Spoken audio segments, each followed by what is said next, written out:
Hello students, my self Sumitra Saini, chemistry lecturer. आप सभी का केमिस्ट्री टूल चैनल में हार्दिक स्वागत है। अपना जो टॉपिक चल रहा था हाइपर कॉन्जुगेशन वो कंप्लीट हो गया था। फर्स्ट अपन ने पढ़ा था इंडक्टिव फैक्ट, प्रेरणिक प्रभाव। सेकंड अपन ने पढ़ा था हाइपर कॉन्जुगेशन, अतिशय गुण प्रभाव। आज के लेक्चर में अपन पढ़ेंगे रेजोनेंस, अनुनाद प्रभाव, रेजोनेंस इफेक्ट।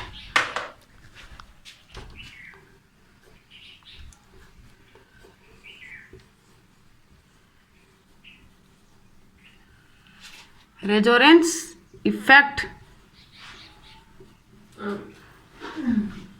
रेजोनेंस इफेक्ट का बेसिकली मीन्स क्या है? अनुनाद प्रभाव।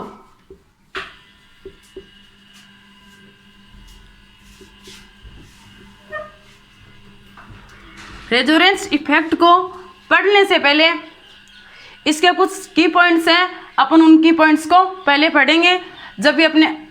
जब हम उन की पॉइंट्स को नहीं पढ़ेंगे तब रेजोनेंस अपने को समझ में नहीं आएगा। देखते हैं वो की पॉइंट्स क्या हैं। फर्स्ट की पॉइंट्स की बात करूं, रेजोनेंस में क्या होता है? Intramolecular process. रेजोनेंस में क्या होता है?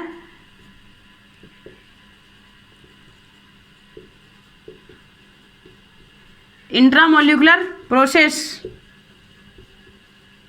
इंट्रामोलिकुलर प्रोसेस का मीन्स है अंतराणविक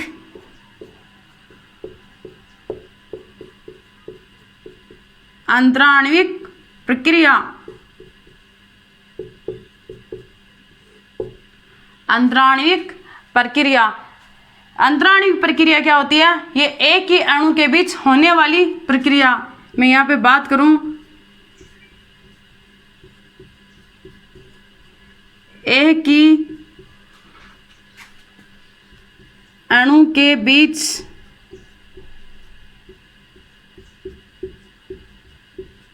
होने वाली प्रक्रिया को क्या बोलते हैं? अंतराणविक प्रक्रिया। एक होता है इंट्रामोलिकुलर, एक होता है इंटरमोलिकुलर। ये अपने को याद कैसे रहेगा? तो देखना, इंट्रा ए से एक ही मोलिकुलर में, इंटर ई, ए पहले आता है इसलिए एक ही मोलिकुलर में, ई बाद में आता है इसलिए दो मोलिकुल में होता है। अब इसमें देखते हैं अपन रेजोनेंस, किसमें रेजोनेंस कैसे हुआ? एक ही अणु के बीच होने वाली प्रक्रिया को क्या बोलते हैं? Intramolecular process. जैसे मैंने लिया कोई भी कंपाउंड्स, यहाँ पे लिया मैंने कोई भी कंपाउंड्स लिया, ये मैंने फर्स्ट कंपाउंड्स, ये मैंने लिया सेकंड कंपाउंड्स। इसमें क्या करना है अपने को? रेजोनेंस शो करना है। इसमें भी क्या करना है? रेजोनेंस शो करना है। अनुनाद प्रभाव को क्या करना है? शो करना है। जब इसमें रेजोनेंस होगा तो ये इसी कंपाउंड्स में होगा, इसी एटम तक सीमित रहेगा। जब इसमें भी रेजोनेंस होगा तो इसी एटम तक सीमित रहेगा। मतलब इस एटम से इस एटम तक रेजोनेंस नहीं जा सकता, इस एटम से इस एटम तक रेजोनेंस नहीं जा सकता। ये क्या हो रहा है? एक ही एटम में क्या हो रहा है? सीमित हो रहा है। अगर जो रेजोनेंस एक ही एटम में सीमित होगा, एक ही मोलिक्यूल, एक ही अणु के बीच क्या होगा? सीमित होगा। ये रेजोनेंस एक ही एटम तक क्या होगा? सीमित होगा। ये इससे इसमें नहीं जा सकता, ये भी इससे इसमें नहीं जा सकता। एक ही अणु के बीच होने वाली प्रक्रिया को क्या बोलते हैं अपन? Intramolecular process. अपन सेकंड की पॉइंट्स की बात करते हैं। अनुनाद प्रभाव में क्या होता है? इलेक्ट्रॉन्स का क्या होता है? डीलोकेलाइजेशन होता है। अनुनाद प्रभाव में इलेक्ट्रॉन्स का क्या होता है? डीलोकेलाइजेशन। सेकंड की पॉइंट्स की बात करूं, सेकंड की पॉइंट्स क्या है? अनुनाद प्रभाव में क्या होता है?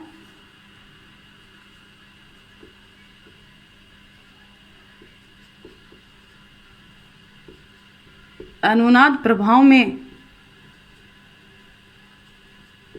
इलेक्ट्रॉन का क्या होता है? डीलोकेलाइजेशन।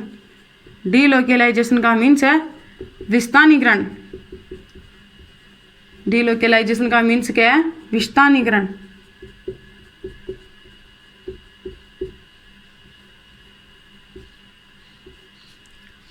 अनुनाद प्रभाव में इलेक्ट्रॉन्स का क्या होता है? इलेक्ट्रॉन का क्या होता है? डीलोकेलाइजेशन होता है। डीलोकेलाइजेशन है वो कैसे होता है? डीलोकेलाइजेशन है ये तो होगा पाई इलेक्ट्रॉन में, यह किस में होगा? लोन पेयर में। इनमें क्या होता है, इलेक्ट्रॉन का डीलोकेलाइजेशन मतलब विस्थानीकरण होता है। अब क्वेश्चन ब्रेन में आता है, इसमें इलेक्ट्रॉन का डीलोकेलाइजेशन होता है, अनुनाद प्रभाव में एटम का डीलोकेलाइजेशन भी होता है क्या? एटम का डीलोकेलाइजेशन भी होता है क्या? एटम की बात करें तो एटम में कभी भी डीलोकेलाइजेशन नहीं होता है, एटम में कभी भी डीलोकेलाइजेशन नहीं होता है। इसका जो अरेंजमेंट है वो क्या होता है, सेम होता है। अरेंजमेंट की बात करूँ मैं, एटम का अरेंजमेंट क्या होता है, सेम होता है। एटम का अरेंजमेंट सेम होता है। किसका अरेंजमेंट चेंज होता है? अनुनाद प्रभाव में इलेक्ट्रॉन का क्या होता है, इलेक्ट्रॉन का अरेंजमेंट चेंज होता है। इलेक्ट्रॉन का अरेंजमेंट क्या होता है, चेंज, मतलब किस में बदलाव होता है, इलेक्ट्रॉन के अरेंजमेंट में बदलाव आता है। इलेक्ट्रॉन के अरेंजमेंट में क्या आता है, चेंज आता है, मतलब बदलाव आता है। एटम का अरेंजमेंट कभी भी चेंज नहीं होता है। जैसे मैं यहाँ पे एग्जांपल की बात करूँ, जैसे अपन कोई भी एग्जांपल ले लेते हैं, जैसे मैंने यहाँ पे लिया, जैसे मान लो बेंजीन रिंग ली, इसमें जैसे अपने को रेजोनेंस शो करना है, तो यहाँ पे क्या हो रहा है, इलेक्ट्रॉन्स क्या हो रहे हैं, इलेक्ट्रॉन्स का अरेंजमेंट चेंज हो रहा है, एटम का अरेंजमेंट चेंज नहीं हो रहा है। यहाँ पे कार्बन एटम, यहाँ पे कार्बन एटम, यहाँ पे भी कार्बन एटम, यहाँ पे भी कार्बन एटम, मतलब एटम का अरेंजमेंट क्या होता है, चेंज नहीं होता है। इलेक्ट्रॉन्स का क्या होता है, अरेंजमेंट चेंज होता है। अब थर्ड की पॉइंट्स की बात करते हैं। जैसे मैं अनुनाद रेजोनेटिक स्ट्रक्चर में अनुनाद प्रभाव में, जैसे मैं किसी सिस्टम की बात करूं, तो सिस्टम की क्या होती है, पोटेंशियल एनर्जी होती है, वो क्या होती है, डिक्रीज होती है। किसी सिस्टम की पोटेंशियल एनर्जी क्या होती है, डिक्रीज।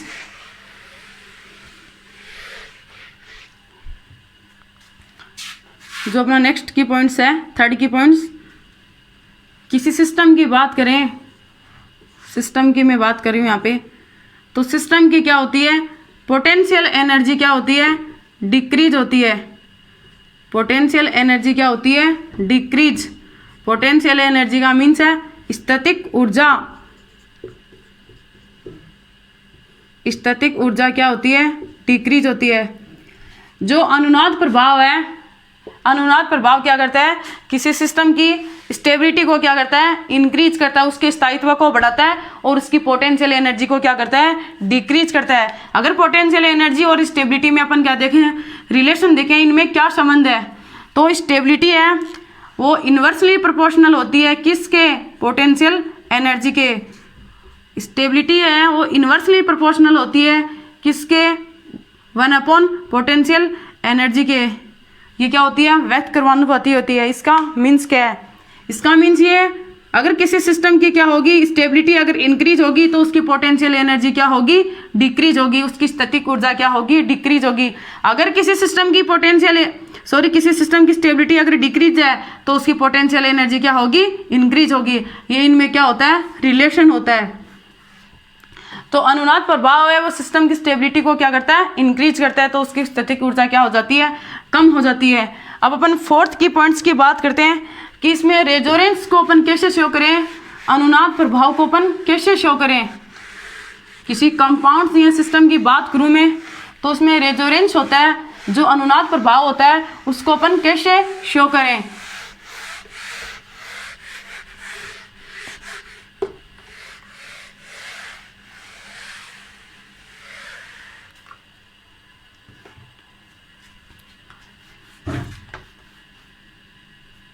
फोर्थ अपना की पॉइंट्स है।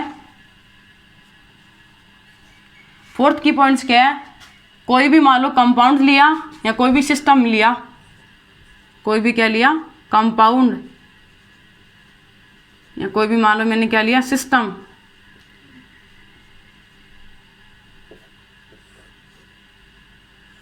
कोई कंपाउंड लिया और कोई सिस्टम लिया, इसमें अपने को क्या करना है, रेजोनेंस क्या करना है, शो करना है। रेजोनेंस शो करना है।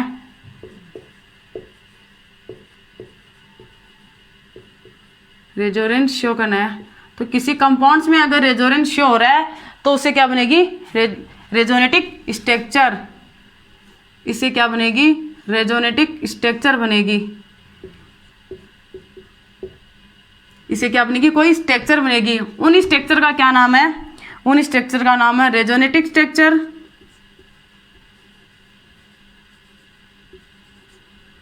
रेजोनेटिक स्ट्रक्चर, या बोल दूं मैं कैनोनिकल स्ट्रक्चर, कैनोनिकल स्ट्रक्चर या कंट्रीब्यूटिंग स्ट्रक्चर।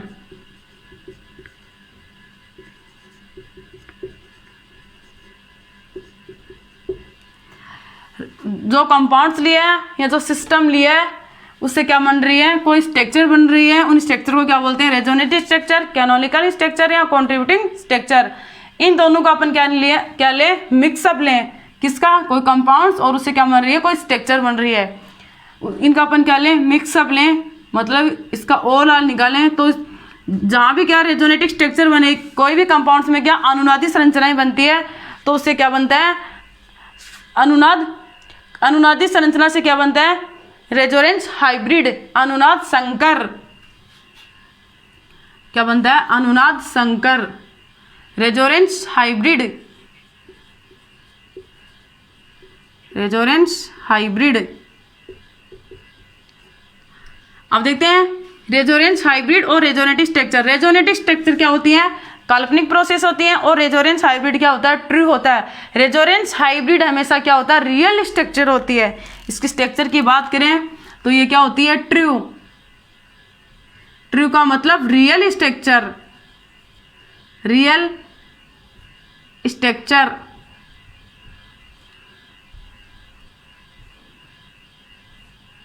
रेजोनेंस हाइब्रिड क्या होता है, रियल स्ट्रक्चर होती है। और जो रेजोनेटिव स्ट्रक्चर होती है ये क्या होती है, इमेजिनरी, ये काल्पनिक होती है।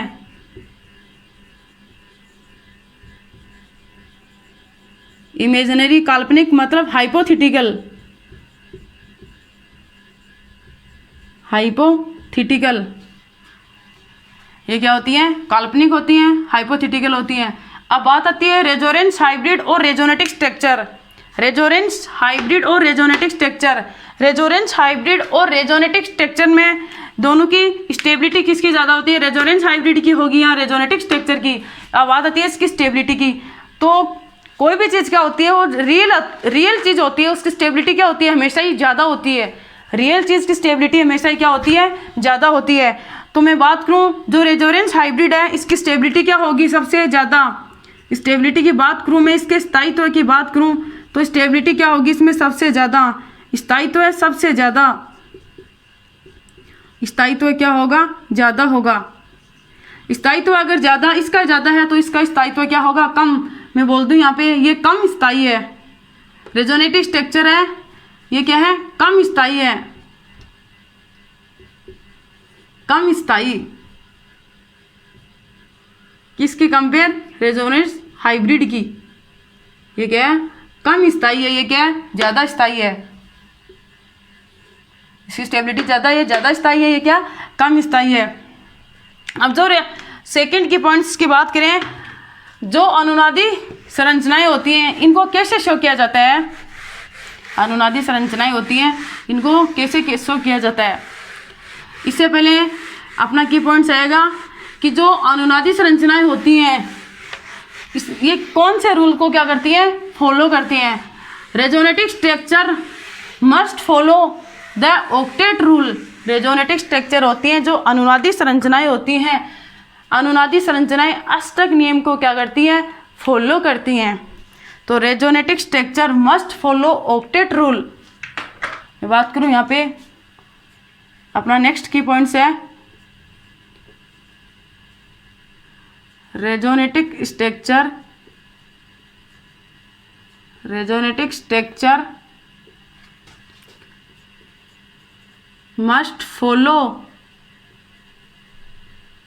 Follow octet rule, octet rule.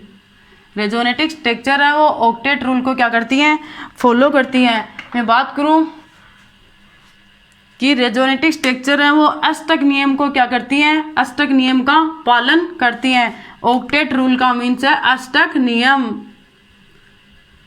अनुनादी संरचनाएं हैं वो अष्टक नियम का क्या करती हैं, पालन करती हैं। किसी एटम के बाह्यतम कोश में 8 इलेक्ट्रॉन होते हैं। किसी एटम के बाह्यतम कोश में क्या होते हैं, 8 इलेक्ट्रॉन होते हैं। ये 8 इलेक्ट्रॉन किसने दिया था, लेविस ने 8 इलेक्ट्रॉन्स के बारे में बताया था। तो मैं एग्जाम्पल की बात करूं, यहाँ पे मैंने कोई एग्जाम्पल लिया, जैसे ऑक्सीजन है। ऑक्सीजन की वैलेंस शेल में ऑक्सीजन की जो संयोजकता वो कितनी होती है, 2 होती है। तो इसकी संयोजकता अपन 2 होती है, इसको अपन 3 ले मान सकते हैं। जो मान लो 3 ले लिया, 3 से इसकी ज़्यादा नहीं हो सकती, इसको 4 नहीं कर सकते। ऑक्सीजन एटम है वो कभी भी नेवर टेट्रावेलेंट, कभी भी ये टेट्रावेलेंट नहीं हो सकता। तो मैं यहाँ बात करूँ, ऑक्सीजन एटम है वो नेवर टेट्रावेलेंट,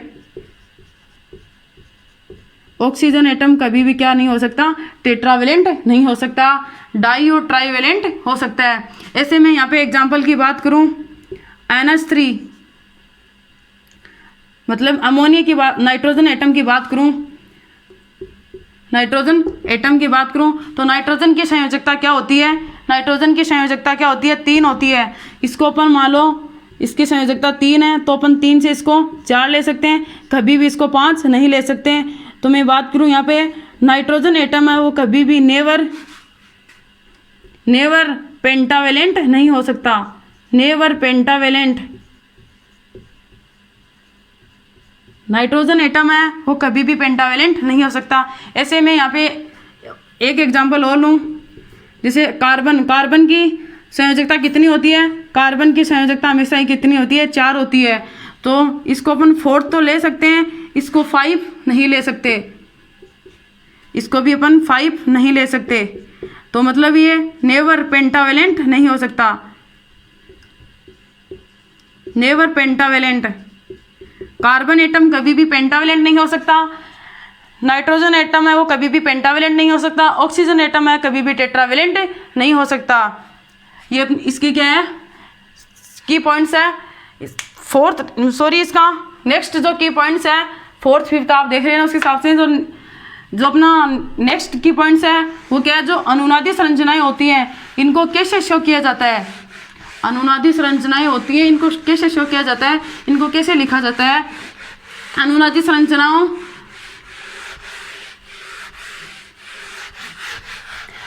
संरचनाओं में जो मोर इलेक्ट्रोनेगेटिव एटम होता है उस पर क्या आएगा, पॉजिटिव चार्ज।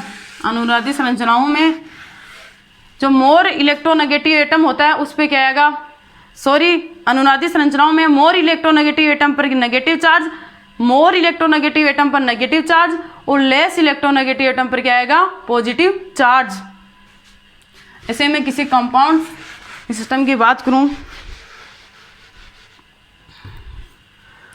अनुनादी संरचनाओं में नेक्स्ट की पॉइंट की बात है, अनुनादी संरचनाओं में किसी सिस्टम या कंपाउंड्स में जो क्या होती हैं, रेजोनेटिक स्ट्रक्चर।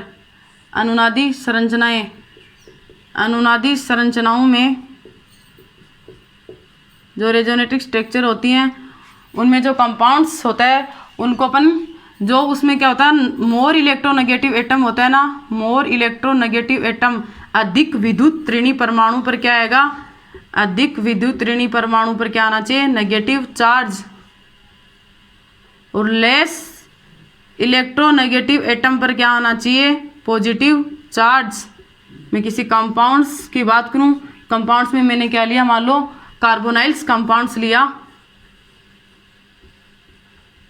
कंपाउंड्स में मैंने क्या लिया, कार्बोनाइल्स कंपाउंड्स। तो अपने एग्जांपल की बात करें, किसी कंपाउंड्स की बात करें तो कंपाउंड्स में मैंने मान लो यहाँ पे लिया कार्बोनाइल्स कंपाउंड्स, ये क्या लिया मैंने, कार्बोनाइल्स कंपाउंड्स। अब इसमें बॉन्ड्स के इलेक्ट्रॉन है, जो बंद के इलेक्ट्रॉन है ऑक्सीजन की तरफ भी शिफ्ट हो सकते हैं और कार्बन की तरफ भी शिफ्ट हो सकते हैं। ये इसकी फर्स्ट पॉसिबिलिटी है।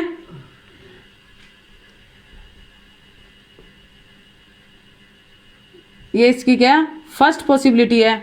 सेकंड पॉसिबिलिटी क्या है इसकी, इस बॉन्ड्स के इलेक्ट्रॉन कार्बन की तरफ भी तो क्या हो सकते हैं, शिफ्ट हो सकते हैं। तो मैं रेड मार्कर वाले को यहाँ पे लिख रही हूँ, जो रेजोनेटिक स्ट्रक्चर होती है इनको किससे लिखा जाता है? डबल हेडेड एरो से। ठीक है, ऑक्सीजन पे क्या आएगा? Negative charge.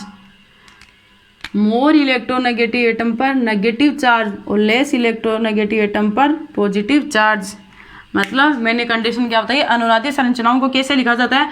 अनुनादी संरचनाओं में मोर इलेक्ट्रोनेगेटिव पर क्या आएगा? Negative charge. तो ऑक्सीजन की इलेक्ट्रोनेगेटिविटी क्या होती है? ज़्यादा होती है। किससे? कार्बन से। तो ऑक्सीजन पे क्या है? Negative charge. कार्बन क्या है? कार्बन पे क्या है? Positive charge. ये अपने क्या कर रहा है? ऑक्टेट रूल को फॉलो कर रहा है। ऐसे अपन जो मैंने ब्लैक मार्कर से शो किया है, इसको मैं यहाँ पे लिख रही हूँ, ब्लैक मार्कर वाले को। ये कैसे आएगी? ऑक्सीजन पे बॉन्ड्स के इलेक्ट्रॉन किसी तरफ शिफ्ट हो रहे हैं? कार्बन की तरफ। तो यहाँ पे क्या आएगा? Negative charge. ऑक्सीजन पे क्या आएगा? Positive charge. तो ये क्या है? मोर इलेक्ट्रोनेगेटिव एटम पर क्या आ गया? मोर इलेक्ट्रोनेगेटिव एटम पर क्या आ गया? Positive charge. और लेस इलेक्ट्रोनेगेटिव एटम पर क्या आ गया? Negative charge. तो ये अपनी रेजोनेटिक स्ट्रक्चर है वो सही नहीं है। ये अपनी राइट रेजोनेटिक स्ट्रक्चर कौन सी है? ये वाली। क्यों है? क्योंकि ये ऑक्टेट रूल को क्या कर रही है? फॉलो कर रही है। मोर इलेक्ट्रोनेगेटिव एटम पर नेगेटिव चार्ज और लेस इलेक्ट्रोनेगेटिव एटम पर पॉजिटिव चार्ज। तो ये अपनी रेजोनेटिक स्ट्रक्चर राइट है। ऐसे ही मैं सेकंड की पॉइंट्स की बात करूं, जो अनुनादी संरचनाएं जो रेजोनेंस होता है, जो अनुनाद होता है, अनुनाद प्रभाव में जो अनुनादी संरचनाएं होती हैं उनमें जो आवेश का जो पृथक्करण है वो किस तरीके से होता है? अनुनादी जो संरचनाएं होती है, रेजोनेंस में जो रेजोनेटिक स्ट्रक्चर होती है उनमें जो चार्ज सेपरेशन होता है वो क्या होना चाहिए? कम से कम होना चाहिए। चार्ज सेपरेशन जितना कम, स्टेबिलिटी उतनी ही ज़्यादा होगी। किसी कंपाउंड्स में अनुनादी संरचनाएं बनती हैं उसमें चार्ज सेपरेशन कम से कम होना चाहिए। मैं यहाँ पे बात करूँ, अनुनादी संरचनाओं में चार्ज सेपरेशन पास में होना चाहिए। अनुनादी संरचनाओं में नेक्स्ट की पॉइंट्स है, किसी कंपाउंड्स में क्या हो रहा है? अनुनाद हो रहा है, उसमें क्या बनती हैं? अनुनादी संरचनाएं। अनुनादी संरचनाओं में चार्ज सेपरेशन, अनुनादी संरचनाओं में क्या? चार्ज सेपरेशन, आवेश पृथक्करण। आवेश का जो पृथक्करण है वो कम से कम होना चाहिए। आवेश पृथक्करण, आवेश का क्या है? पृथक्करण कम से कम होना चाहिए, या मैं बोल दूं कम होना चाहिए। कम से कम होना चाहिए, कम से कम होना चाहिए। आवेश पृथक्करण का मीन्स क्या है? आवेश पृथक्करण का मीन्स है चार्ज सेपरेशन। चार्ज सेपरेशन क्या होता है? पॉजिटिव चार्ज और क्या होता है? Negative charge. पॉजिटिव चार्ज और नेगेटिव चार्ज, इनका चार्ज का जो सेपरेशन है वो कम से कम होना चाहिए। जैसे मैं यहाँ पे एग्जांपल की बात करूँ, ये क्या है अपना? पॉजिटिव चार्ज, ये क्या है? Negative charge. चार्ज का सेपरेशन पास में है। जैसे चार्ज की सेपरेशन के बीच में क्या हो जाए? दूरी क्या हो जाए? बढ़ जाए। यहाँ पे बात करूँ दूरी की, इनके बीच में क्या हो रही है? दूरी क्या हो रही है? बढ़ रही है। इनके बीच में क्या हो रही है? दूरी बढ़ रही है। तो अगर ऊपर से नीचे आ रहे हैं तो चार्ज सेपरेशन क्या हो रहा है? इंक्रीज हो रहा है। चार्ज सेपरेशन के बीच में जो क्या बढ़ रही है? दूरी बढ़ रही है। चार्ज सेपरेशन क्या हो रहा है? इंक्रीज हो रहा है। अगर चार्ज सेपरेशन इंक्रीज होगा तो पोटेंशियल एनर्जी, स्टैटिक ऊर्जा भी इंक्रीज होगी। उस कंपाउंड्स की या उस सिस्टम की स्टेबिलिटी क्या हो जाएगी? डिक्रीज हो जाएगी। स्टेबिलिटी क्या होगी? डिक्रीज होगी। क्यों होगी? क्योंकि इनके बीच में क्या हो रहा है? चार्ज क्या हो रहा है? बढ़ता जा रहा है। जितना कम चार्ज होगा, उस सिस्टम की क्या हो जाएगी? स्टेबिलिटी कम हो जाएगी। पोटेंशियल एनर्जी और स्टैटिक ऊर्जा में, पोटेंशियल एनर्जी, स्टैटिक ऊर्जा और जो स्टेबिलिटी होती है, ये दोनों एक दूसरे के क्या है? व्यक्त कर्मानुपाती होती हैं, इन्वर्सली प्रोपोर्शनल होती हैं। जिसके पोटेंशियल एनर्जी ज़्यादा उसकी स्टेबिलिटी से कम। चार्ज सेपरेशन क्या हो रहा है, बढ़ता जा रहा है। जितना चार्ज सेपरेशन पास पास में होगा उस सिस्टम की स्टेबिलिटी उतनी ही ज़्यादा होगी। मैंने बोला अनुनादी संरचनाओं में जो आवेश का जो पृथक्करण होता है वो कम से कम होना चाहिए। जितना चार्ज सेपरेशन मतलब पॉजिटिव और नेगेटिव चार्ज पास पास में होंगे उसकी स्टेबिलिटी उतनी ही ज़्यादा होगी। तो सबसे ज़्यादा स्टेबिलिटी किसकी होगी, इसकी होगी, और सबसे कम इसकी होगी। अब ऐसे में बात करूं जो अनुनादी संरचनाओं में जो समीपवर्ती एटम होता है, नेक्स्ट की पॉइंट्स है अनुनादी संरचनाओं में जो समीपवर्ती एटम होता है उस पर क्या समान आवेश नहीं होना चाहिए। जैसे पॉजिटिव पॉजिटिव और नेगेटिव नेगेटिव नहीं होना चाहिए अनुनादी संरचनाओं में। नेक्स्ट की पॉइंट्स की बात करूं मैं,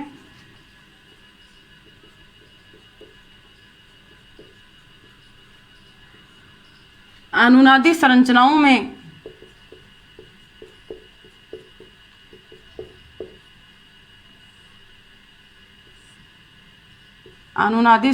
में जो एडजेसेंट एटम है, अनुनादी संरचनाओं में क्या एडजेसेंट एटम, एडजेसेंट एटम का मीन्स क्या है, समीपवर्ती एटम, समीपवर्ती एटम, या मैं इसको बोल दूं adjacent atom, adjacent atom, adjacent atom पर समान आवेश नहीं होना चाहिए, एडजेसेंट एटम पर समान आवेश नहीं होना चाहिए, समान चार्ज डज नॉट, समान चार्ज नहीं होना, समान आवेश नहीं होना चाहिए, समान आवेश नहीं होना चाहिए।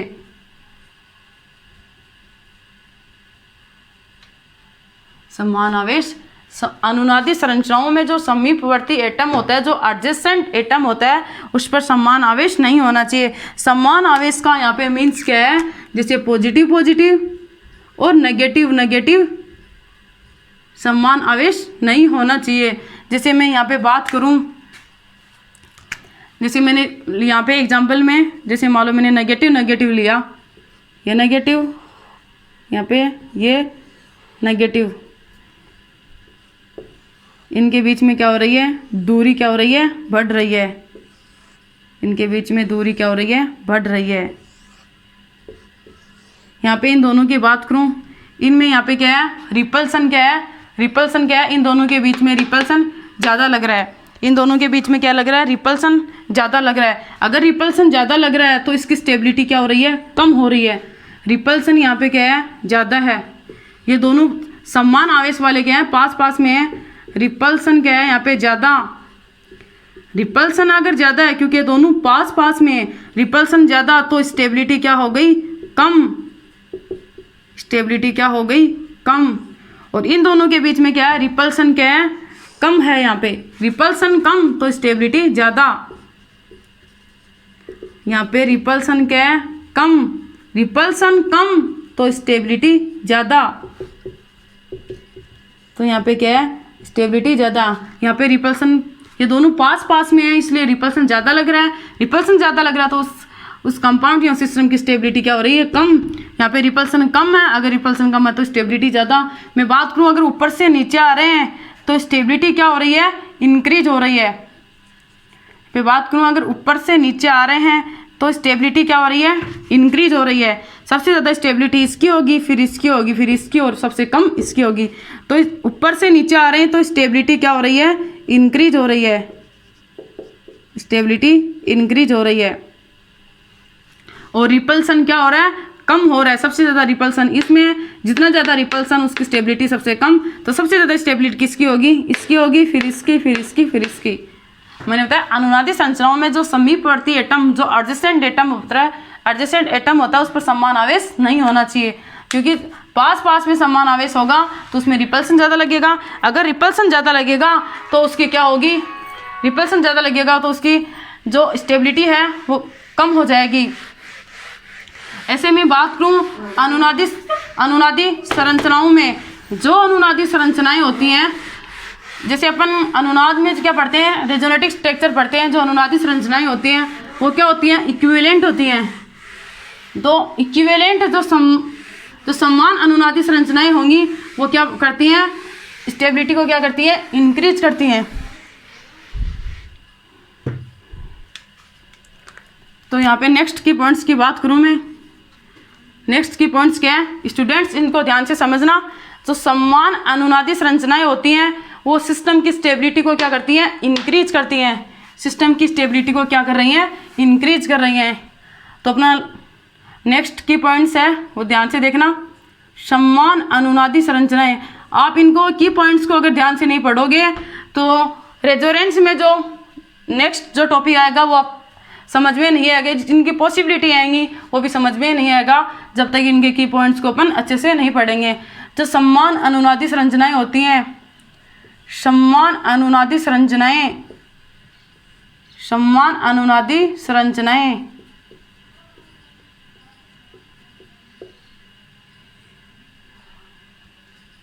समान अनुनादी संरचनाएं सिस्टम की स्टेबिलिटी को क्या करती हैं, सिस्टम की स्टेबिलिटी को इंक्रीज करती हैं, सिस्टम के स्थायित्व को क्या करती हैं, बढ़ाती हैं। सिस्टम की स्टेबिलिटी को क्या करती हैं, इंक्रीज करती हैं। सिस्टम की स्टेबिलिटी को इंक्रीज मतलब सिस्टम की स्टेबिलिटी को क्या करती हैं, बढ़ाती हैं। समान अनुनादी संरचनाएं सिस्टम की स्टेबिलिटी को क्या करती हैं, इंक्रीज करती हैं मतलब सिस्टम की स्टेबिलिटी को बढ़ाती हैं। जैसे मैं यहाँ पे एग्जाम्पल लूँ किसका, समान अनुनादी संरचनाओं का, समान रेजोनेटिक स्ट्रक्चर का। जैसे मैंने लिया acetate ion, acetate ion. Second मैंने यहाँ पे एग्जाम्पल लिया फिनोक्साइड आयन, फिनोक्साइड आयन। यहाँ पे मैंने यहाँ पे किसके रूप में लिया, एग्जाम्पल के रूप में लिया acetate ion, phenoxide ion. Acidic acid में अगर मैं H+ को निकाल लूँ तो क्या बनेगा, एसीटेट आयन। एसिडिक एसिड में मैंने किसको निकाल लिया, H+ को निकाल लिया तो क्या बनेगा, acetate ion. CH3 C double bond O negative. यहाँ पे फिनोक्साइड, फिनोल में मैंने H+ को निकाल लिया तो क्या बनता है, phenoxide ion.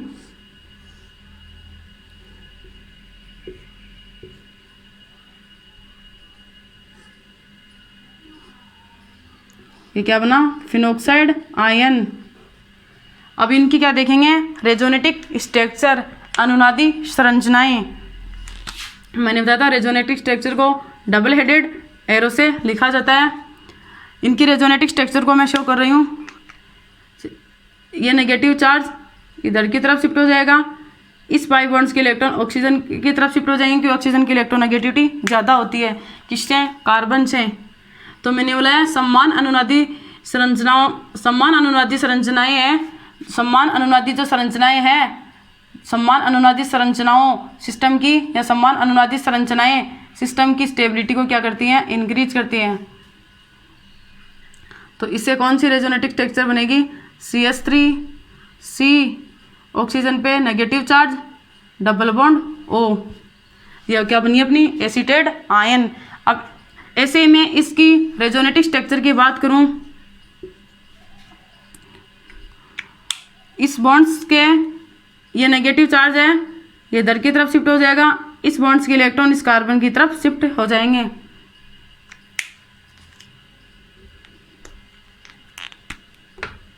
Negative charge, oxygen पे क्या था हमेशा नेगेटिव चार्ज। तो इससे कौन सी रेजोनेटिक स्ट्रक्चर बनेगी,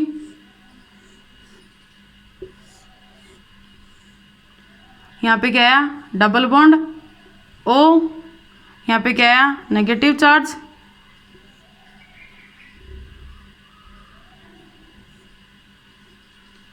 अब मैं इस नेगेटिव चार्ज को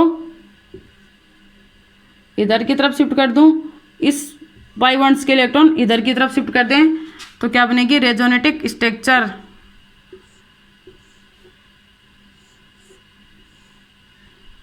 यहाँ पे क्या है डबल बॉन्ड O, यहाँ पे क्या है डबल बॉन्ड, यहाँ पे क्या है नेगेटिव चार्ज और यहाँ पे क्या है डबल बॉन्ड। ये मैंने क्या बनाई है रेजोनेटिक स्ट्रक्चर। ऐसे में इस नेगेटिव चार्ज को इधर की तरफ शिफ्ट कर दूं, इस पाई बॉन्ड्स के इलेक्ट्रॉन इधर की तरफ शिफ्ट कर दें, तो क्या बनेगी? रेजोनेटिक स्ट्रक्चर।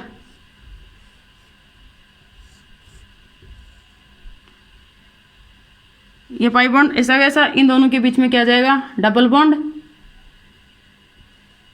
यहाँ पे क्या है? नेगेटिव चार्ज, यहाँ पे क्या है? Double bond O. ये क्या होगी? Resonating structure.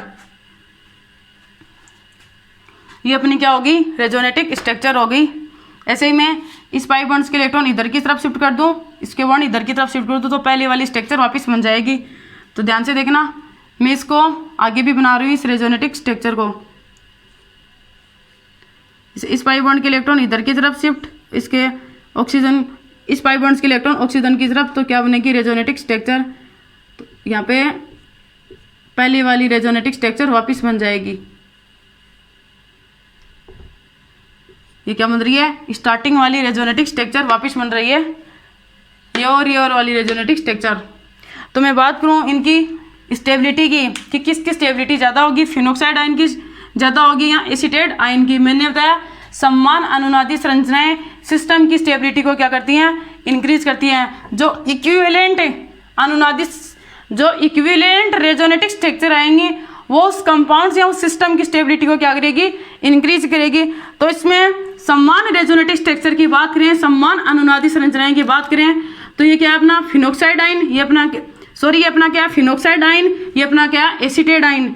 तो इनमें देखते हैं इक्विवेलेंट स्ट्रक्चर कौन सी आ रही है। इसमें क्या है? ऑक्सीजन के ऊपर नेगेटिव चार्ज, इसमें भी क्या है? ऑक्सीजन के ऊपर negative charge, carbon double bond. ये इसकी क्या आ रही है? इक्विवेलेंट स्ट्रक्चर आ रही है। ये इसकी क्या आ रही है? एसीटेट आयन की इक्विवेलेंट स्ट्रक्चर आ रही है, समान अनुनादी संरचनाएं आ रही है। अब बात करते हैं फिनोक्साइड आयन की।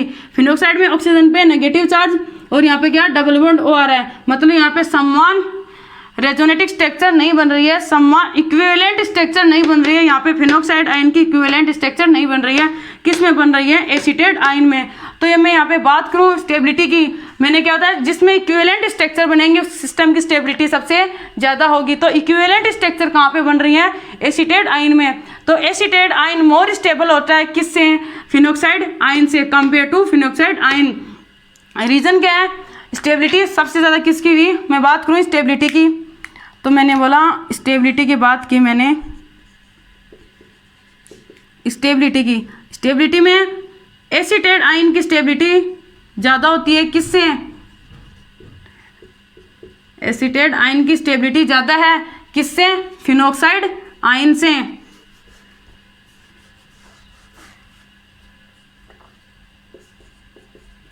एसीटेट आयन की स्टेबिलिटी ज़्यादा है किससे? फिनोक्साइड आयन से। यहाँ पे बात किसी की है? स्टेबिलिटी की है, स्थायित्व की बात की है। एसीटेट आयन की स्टेबिलिटी ज़्यादा है किससे? फिनोक्साइड आयन से। इसका रीज़न क्या है? यहाँ पे क्या बन रही है? समान इक्विवेलेंट स्ट्रक्चर, मतलब इक्विवेलेंट स्ट्रक्चर बन रही है किसकी? एसीटेट आयन की इक्विवेलेंट स्ट्रक्चर। इसकी जो अनुनादी संरचना है वो एसीटेट आयन के क्या इक्वल है, मतलब इसके इक्विवेलेंट है। फिनोक्साइड आयन में ऐसा नहीं हो रहा है, इसकी इक्विवेलेंट स्ट्रक्चर नहीं बन रही है। इक्विवेलेंट स्ट्रक्चर बनने से क्या हो? इसकी स्टेबिलिटी क्या होगी? ज़्यादा होगी। तो एसीटेट आयन की स्टेबिलिटी ज़्यादा होती है किससे? फिनोक्साइड आयन से। ये इनके क्या है? की पॉइंट्स थे। ये सारे की पॉइंट्स कंप्लीट हो गए हैं। अब इसमें रेजोनेंस में अपन ने क्या पढ़ेंगे? जो अनुनाद प्रभाव है इसमें पढ़ेंगे पॉसिबिलिटी अनुनाद की जो संभावनाएं क्या कि अनुनाद प्रभाव किस किस में होगा, अनुनाद की संभावनाएं कि अनुनाद है वो किस किस में होगा। जैसे अनुनाद होता है पॉजिटिव कॉन्जुगेशन में हो। जैसे मैं बात करूं यहाँ पे जो अनुनादी संरचनाएं है वो कहाँ पे होगी, रेजोनेंस की पॉसिबिलिटी है वो कहाँ पे होगी। मैं बात करूं रेजोनेंस की पॉसिबिलिटी की, तो रेजोनेंस की पॉसिबिलिटी है वो किस किस में होगी। रेजोनेंस की पॉसिबिलिटी है अनुनाद की जो संभावनाएं हैं वो पॉजिटिव में भी हो सकती, पॉजिटिव नेगेटिव में होगी। पॉजिटिव अनुनाद की जो संभावना किस किस में होगी? डबल बॉन्ड है, डबल बॉन्ड कॉन्जुगेशन में हो किसके साथ, पॉजिटिव चार्ज के साथ, डबल बॉन्ड कॉन्जुगेशन में हो नेगेटिव चार्ज के साथ, डबल बॉन्ड कॉन्जुगेशन में हो लोन पेयर के साथ, और डबल बॉन्ड कॉन्जुगेशन में हो डबल बॉन्ड के साथ। ये क्या होती है, रेजोनेंस की क्या होती है, पॉसिबिलिटी होती है। इनको अपन कल के लेक्चर में पढ़ेंगे, पॉसिबिलिटी ऑफ रेजोनेंस। अगर ये लेक्चर आपको अच्छा लगा तो प्लीज़ चैनल को लाइक एंड सब्सक्राइब ज़रूर करें। Thank you.